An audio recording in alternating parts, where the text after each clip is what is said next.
جناب زاہد صاحب کراچی، السلام علیکم، آپ کے ممنون ہیں کہ آپ نے ہماری ویب سائٹ پر یاد فرمایا۔ جواب حاضر۔ آپ نے پوچھا کہ شب قدر 5 طاق راتوں میں سے ہے،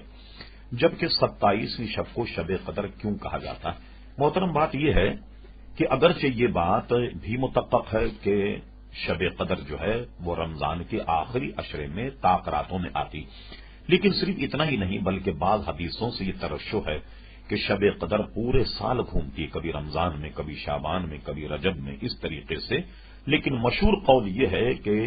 شب قدر جو ہے وہ 27ویں شب ہے، اس لیے پورے دنیا کے مسلمان 27 شب کو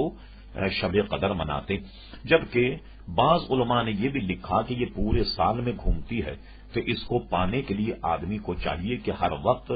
عشاء اور فجر کی نماز کو باجماعت پڑھنے کا عادی ہو جائے، چونکہ فرمایا گیا کہ جس نے عشاء کی نماز باجماعت پڑھ لی اس نے آدھی رات کی عبادت کی، اور جس نے نماز فجر باجماعت پڑھ لی اس نے پورے رات کی عبادت کر لی۔